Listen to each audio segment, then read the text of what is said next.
好，接下来我们要关心到是铁腕总理朱镕基人生正式的谢幕哦。当年他是铁腕闯了金融风暴，推中国入市。那么现在当今的社会是由 AI 来接棒，60兆的内需能否再让中国大陆转型一次呢？今天会做深度的剖析。好，我们来看到的是中国大陆这位前国务院总理朱镕基12日因病离世哦，享受98岁，他的官方的讣告也高度的肯定他在改革开放、还有金融整顿、国企跟住房制度的改革，以及在他任内的时候，包括了应对亚洲金融风暴等等的贡献哦。那朱镕基一生最鲜明的标签就是他很敢、勇于改革，并且承担任何的政治上面的风险。他曾经骂过说这个豆腐渣工程，他也不喜欢人家叫他经济沙皇哦，所以他留下了一句广为流传的狠话，就是呢，准备100口的棺材，99口留给贪官。他说1口就是留给他自己的。我们先来看到他真正站上了中国大陆经济的舞台中央，就是当时在1990年代危机四伏的这个经济上面的整顿。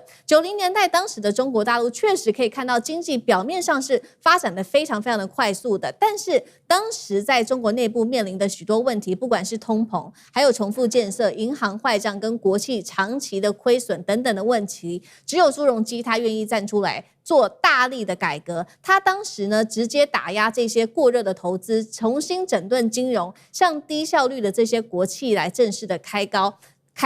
当然了，这样子的一个重大的打击，后面的代价也相当的大，但是他也勇于承诺，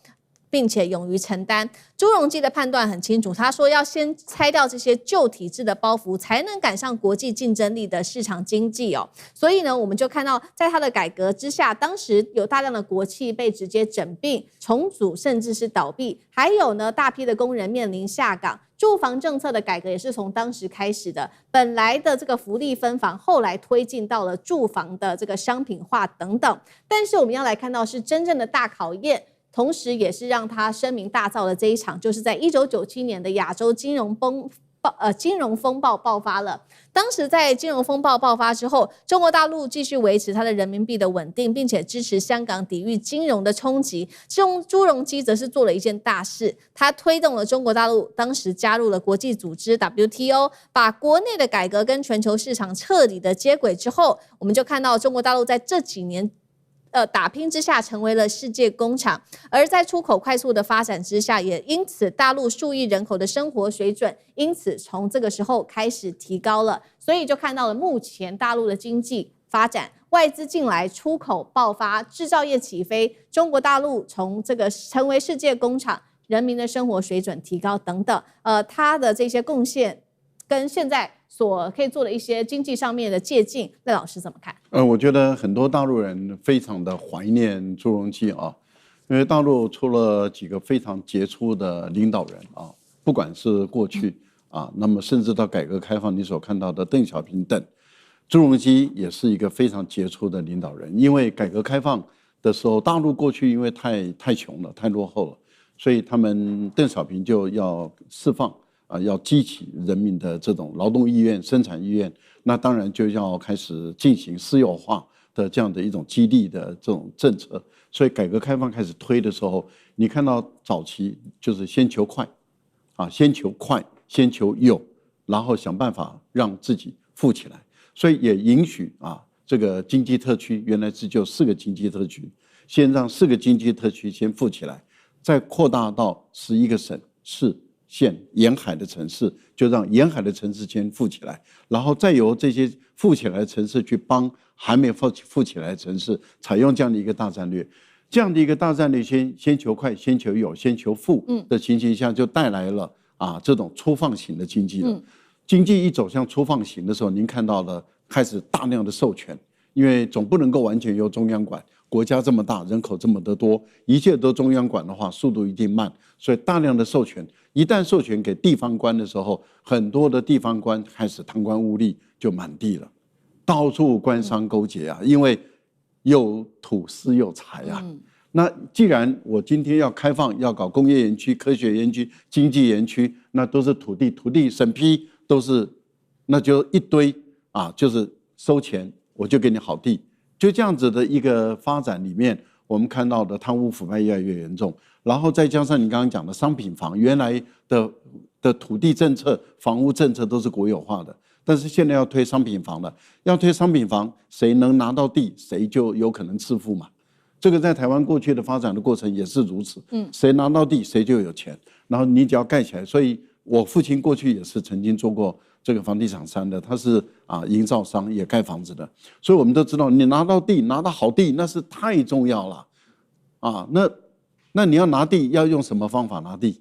所以空间就很大了。所以当时而且炒房子是最愉快的事嘛。大家拼命炒，那这样的情形都伤到国本。对，朱镕基看到经济快速发展，一方面要让它快速发展，二方面要扫除贪官污吏，然后要把整个国家的经济带向正轨。你想你会得罪多少人的利益？要动了多少人的根苗？你动了多少人的钱袋子的时候，那当然很多人就要把你弄倒，很多人把你弄倒。朱镕基的金科玉律就是我棺材准备好了，我这条老命跟你拼了，那我觉得以一个国务院的总理，他要去面对这些贪官污吏，就是你们来赶谁跟我挑战，我就跟你干到底。我觉得这样的一个必死的决心，而且他本身真的是自己说到做到，自己本身两袖清风啊。所以我个人觉得他是一个了不起的一个领导人，真的是大陆人很怀念他。对，另外一个金融风暴，坦白说对台湾来讲贡献很大。你不要以为索罗斯的金融风暴，他是打掉香港，香港顶住了，而中国大陆是拿家底去护卫香港，所以索罗斯在韩国、在泰国、在菲律宾少的钱里面，在香港赔光了，他一生恨中国，就是因为他在那个地方让他赔光了。好，所以我们看到这个朱镕基一生做了非常多的贡献，包括在经济上面的改革，还有刚刚说了嘛，协助走过的整体的亚洲金融风暴。那确实，中国大陆也因此带动了它的整个外资投资、出口跟制造业等等。不过现在经济上面又来到了另外一个天花板，就是现在整体的环境又不一样了。现在当今的